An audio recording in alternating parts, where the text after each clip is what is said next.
源氏物語イラスト役で最強の古文速読力を身につけましょう。この動画では、源氏物語の原文の後に一語一語の現代語訳が流れます。重要古語にはアンダーラインが引いてありますので、よく照らし合わせて単語や文法をマスターしましょう。さらに、イラスト訳と合わせて読むことで状況理解ができ、古文で最難関の主語の確認もスムーズに行えるようになります。それでは、イラスト訳本編のスタートです。第2条母木木の後半部分です。光源氏は既婚者のうつせみに夜ばいをかけ、一夜を共に過ごします。再び会うことが難しい状況の中、光源氏は何とか機会を作ろうと、うつせみの弟である小君を召します。小君に事情を話し、うつせみに手紙を送りますが、うつせみは弟に知られてしまったことを辛く思い、堅くなに返事を書こうとはしません。ではこの後一体どうなっていくのでしょうか。行ってみましょう。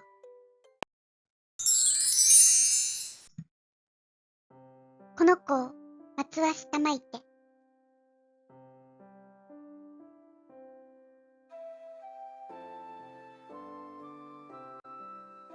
うちにもいて参りなどしたもう。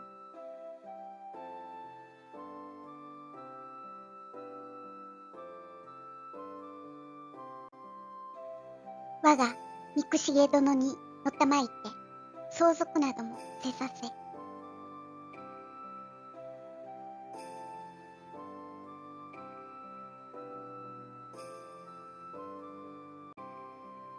まことにおやめきて扱いたもう。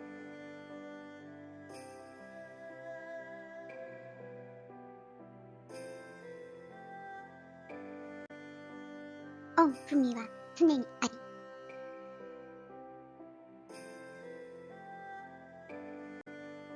されど、この子も意図幼し。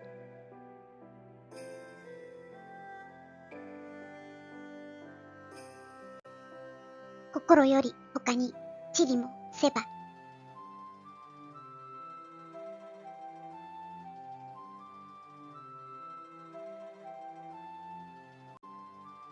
軽々しきなさえ取り添えん。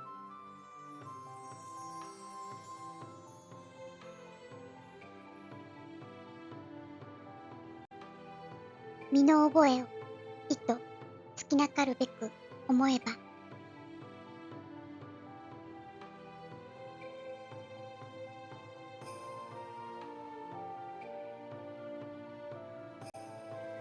めでたきことも我が身からこそと思いて。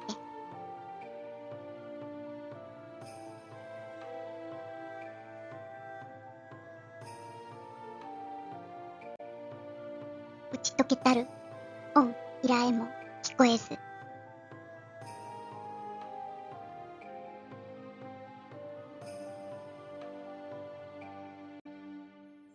ほのかなりし御気配ありさまは。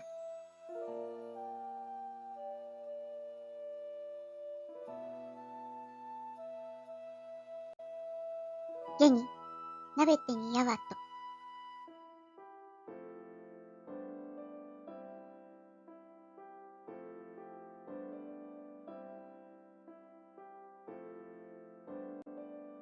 思いいで聞こえぬにはあらねど。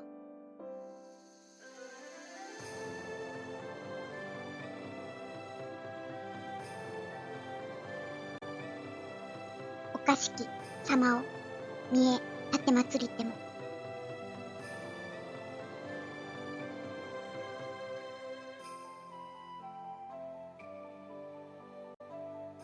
何にかはなるべきなど。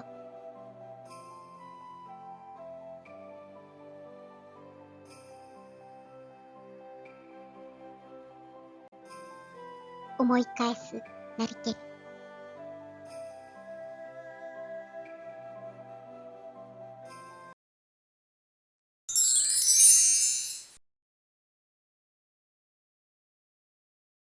お楽しみいただけましたか？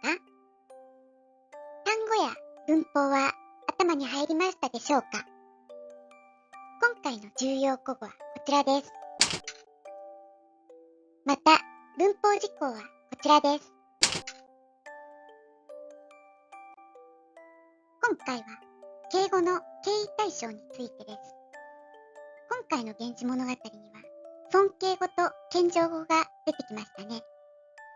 たもうや、のたもう、参る、きこゆ、たてまつる、などです。尊敬語や謙譲語は現代でも使えますが、大学入試の古文では、その敬意対象が問われます。尊敬語は主体に対する敬意なので S。謙譲語は客体に対する敬意なので K としておきますね。なお、敬意対象は誰からの敬意か、誰に対する敬意かに分けて考えます。誰からの敬意かは字の文、会話文で機械的に抑え、誰に対する敬意かは敬語の種類で判別していきます。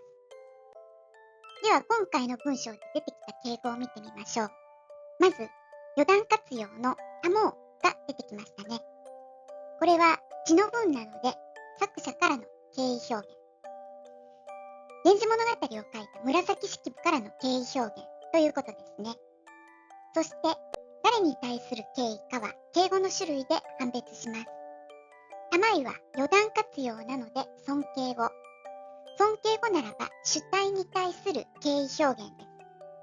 ここでの主語は、イラスト訳から見てもわかるように光源氏となります。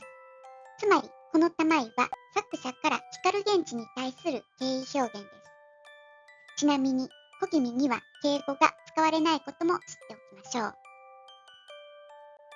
また、次の文章を見てみましょう。これは会話文なので、会話主からの敬意表現ですよね。